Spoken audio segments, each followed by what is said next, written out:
are going to come on at different times on the weekend and possibly different days, just to tell you that Theosophy is not anything but words on a piece of paper unless you put it into application. And so I sat down to do this broadcast, and then my computer decided to do a massive update, and it's being drama, but it looks like we are live. I don't really know if I should do these at a regular time. Perhaps I could, I'm not sure. But I have a few minutes tonight, less than I thought I would because of the update. But that's how life is. Life throws you curveballs. It's never really the way you planned it. If it was the way you planned it, there would be no learning, would there? So I was going to talk about, I have over here, there you go, there it is. I have some of the questions that I do get on here. I wanted to talk about two things. One is with the way the day is going about thoughts, and about how somebody asked me the other day, before I get to the race thing, which is a big question here in the Theosophical texts, people ask all the time about the word race. And I'm going to explain a little bit about that, just a little bit. But somebody asked me the other day, is if you could have any superpower, what would it be? And mine was to be able to control my thoughts at will, just to be able to control my thoughts.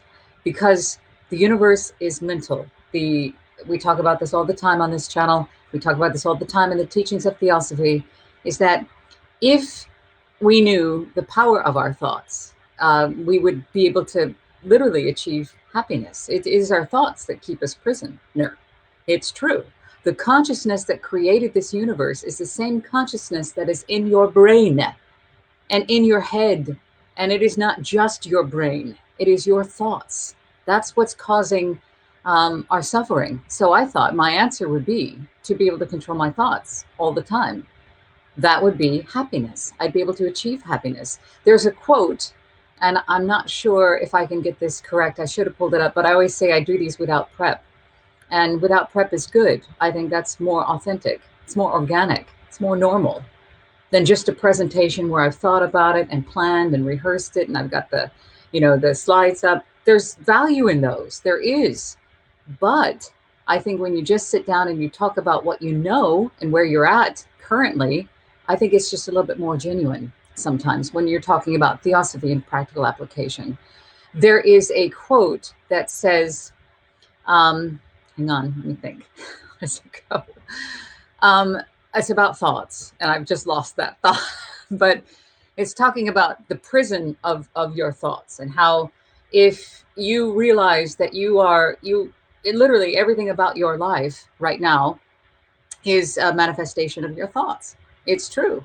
The thoughts are the rudder, and your emotions are the engine behind that.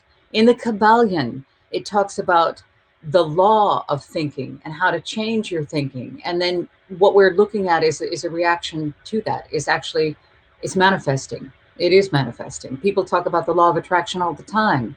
It's a very real thing. And so where are your thoughts at right now? Are your thoughts in a state of chaos? Usually they are. That's why meditation is so important, is to be able to get between the thoughts, get in that in-between space, and just for a moment to access that quiet, that thoughtless space, just for a moment. You don't get a chance to stay there all the time. When you're human, you literally have these thoughts constantly. There are so many thousands, tens of thousands of thoughts go through your mind every single day. And so when you get to that space in between them, you can find a reprieve, because silence is not empty. It's full of answers. That's an old, thank you. Somebody's liking this already. Thank you very much. I wanted to share that quote, but I can't pull it up in my head. I wanted to get it accurate for you. But in talking about being able to control them, being able to have mastery over the thoughts. Where does your suffering come from? Okay. Where does your suffering come from? That's a very important question. Well, you're saying it's because so-and-so is doing this, or COVID this, and I lost my job this, and I don't know, whatever your suffering is going to be. But whatever it isn't that situation that is causing you to suffer. I'm going to repeat that. It's not the situation that is at hand that is causing you to suffer. Unless you're in the fire right now, on the pyre, and you're being burned alive, or whatever it is, then it would be the flames that is causing your suffering. But if it's a situation, and normally it is a situation, It is not that situation that is causing our suffering. It is our thoughts about the situation that is causing our suffering. For example, wanting to go live half an hour ago, I sat down, I had all these things planned. My computer is being drama. The stress doesn't come from the computer. It doesn't come from the updates that needed right now to be updating. It comes from my thoughts about that situation. Let's see, what else is there? Cash, money, relationships, whatever it is that's bothering you. It isn't the relationship that's bothering you. It isn't. It isn't another person's behavior. It isn't your bank account. Your bank account's not bothering you right now. It's your thoughts about your bank account that's bothering you. It's true. So it's the way that you respond and the way that we react to these situations that is causing our suffering. So when somebody asked me if I wanted to have any superpower, a realistic superpower, it would be to be able to control my thoughts at all times. Because that incessant chatter of drama, of I don't have, but they said, and this happened, and what if, that's madness. That is the world of the physical self. And that consciousness can be controlled. It's not easy. That consciousness can be controlled by you. And there are more definitions of how to do this and what that is and what is consciousness, where does it originate, what part of it are we, is the brain a receiver or a sender? It's all in the teachings of Theosophy. It's true. So I'm putting that into application today because there's lots of frustrating things happening. I mean, a lot of frustrating things are happening today. And I realized, oh, I wish those things were happening, blah, blah, blah. And then I thought, wait a minute, it's not them. It isn't anybody else's behavior. It's not the situation affecting me. I'm fine. I'm walking around. I've got food in my belly. I've got a roof over my head for right now. But it's my reaction to them. It's how I'm perceiving them and processing them. That's where my suffering comes from. So I can't control those situations. I can't control the other person's behavior, but I can control my thoughts about them. And if I can control my thoughts about them, then the situation changes. It's true. So I wanted to say that about thoughts. There's 4 of you on YouTube. Hello, YouTube. Hi there. I was going to talk about this. We have a diagram here of the races. So in the teachings of Theosophy, these ancient universal principles, these ancient teachings, wisdom, knowledge, science, math, okay? In the books that were written that a majority of us study, a majority of the books that we study, many of them were written down at the end of the 19th century.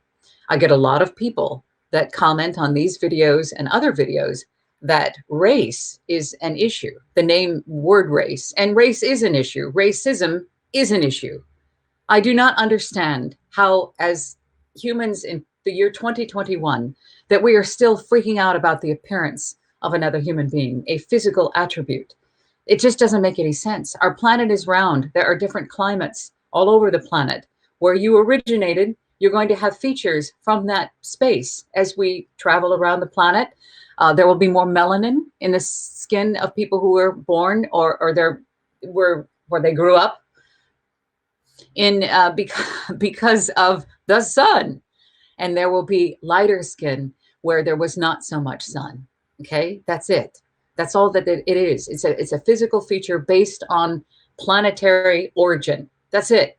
Why do we act the way we do? Why do we hate based on what somebody looks like? I just don't get that. I just don't. And we need to stop it, especially now. It's time we can stop it. We can actually go online and be connected all over the world with other cultures all over the world. Hi there. Thank you for being here and thank you for commenting. I appreciate you. You're over here you're on YouTube. Hi, sweetheart. Amen to you. It's true. The way, a color of our eyes, the color of our skin. That's all it is a color. What if you needed blood? What if you needed to? You're in a horrible car accident. You need blood. Are you going to research who it was that donated the blood to you? Or are you going to go ahead and say, I need human blood? Any human blood that's O positive is what I need. You're going to take the blood. You're not going to trip out on what their face looked like or their skin looked like. They're human. And that's what we are. We are all human. And perhaps it's just a different way of looking at things. But I don't understand how we are still so ignorant. And ignorance does not mean stupidity, or does it mean cruelty? It just means you don't have the information yet. That's all it means. It doesn't mean when we say ignorance, I was ignorant, I still am ignorant about quite a few things, but I haven't had the information yet. When you have the information and you still choose to act selfishly, then that's a different thing. But simply being ignorant to the understanding that we are one species, if you will, and we evolve on different parts of the planet that have different climates. And that is why our features look a little bit different. Some are taller, thicker boned, wider facial features, wider facial features, lighter skin, darker skin, because of the sun. It is simply a matter of evolution. That is it. Why we treat each other with so much hatred is beyond me. But in the Theosophical Teachings, you will see the term race, or the name, also known as a name and term race. It does not mean ethnicity. I'm going to say that again. In the teachings of Theosophy, in these ancient teachings, when they talk about race, it means a wave of humanity. That's it. Okay? So over here, you will see we're now, actually, I did bring some notes. Sorry. I always say not prepared, but I wanted to make sure I got this right. Okay, we are currently in the 5th subrace of the 5th root race, and that is on the rounds in the Manvantara, which is a wave of creation, actually. We are in the 4th round, okay? The 4th round. I know it's confusing. There's a whole section of rounds and races, rounds and, yes, chains and rounds. But anyway, we are currently in the 5th root race of the, oh, God damn it. Yes, hang on. The 5th subrace of the 5th root race. It's complicated, but it's all science, and it's all in the teachings of Theosophy. So race simply means, in the teachings of Theosophy, it simply means a wave of humanity upon the planet. That's it. Again, I will say very simply, very clearly, it has nothing to do with ethnicity. Nothing to do with ethnicity. Why is that so hard for me to say? Ethnicity. Ethnicity. It doesn't. Okay, so there's also different terms in the Theosophical Teachings. Then this deserves a much bigger video than just a few moments. But my computer had other ideas today, so I'm going to go ahead and go with that. I don't have a chance to talk about all the things I wanted to. But these are supposed to be little shorts. They're little theosophical shorts talking today about thoughts and the term race. So I'm going to keep it to that because I have a meeting in 4 minutes. That's okay. Anyway, okay, yes, Aryan. You'll see the term Aryan over there. That has been hijacked. Mid-century, last. Very familiar to you now. It's in your consciousness as that, but it's much older. It's ancient, and it does not have anything to do with Nazis. The original term does not. It has been hijacked. So has the swastika, which is an ancient symbol of creation. It has been hijacked as well. I did a video about this on YouTube years ago, and I could even post the picture. I couldn't even post the thumbnail without it getting flagged. It's a divine symbol that has been taken and used for nefarious means. So on that note, your thoughts create your reality. They do. If you can realize that we have control over our thoughts, we do. It's not always easy, but remember what you're seeing in your life, in your world, is a reflection of your thoughts and emotions, period. This is a mental plane. The universe is mental. It's true. It says so in the Kabbalion. It's very easily explained. It's a short book. It's a tiny book. I highly recommend checking that out. That was written down by William Walker Atkinson under the term 3 Initiates. He used that as a pseudonym. Anyway, it explains brilliantly in there about the power of thought.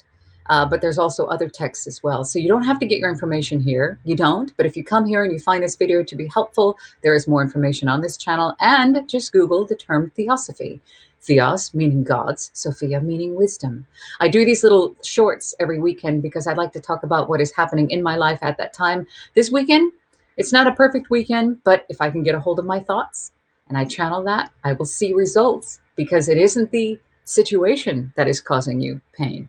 It's your thoughts about the situation. That's the truth. So I know it's short today. I always say I'll keep them short, but this is very short. So I do have a little meeting to pop over to. I love you, and I will see you again soon. Thank you for being here. Thank you, Haps. Thank you, YouTube. And thank you, is that J Steve? Is that J Steve or J Sleeve? I can't see. There you are. J Steve. Hi, J Steve. All the love in the world. I'll see you next time. And we've got lots of exciting things happening on this channel. This Sunday, we have Peter Brierley about personalities and karma and reincarnation. Don't miss it. 7 p.m. Sunday, right here on this channel. I love you. I'll see you soon. Okay, now I need to have my things making a noise. Hang on one second. Stand by. Okay.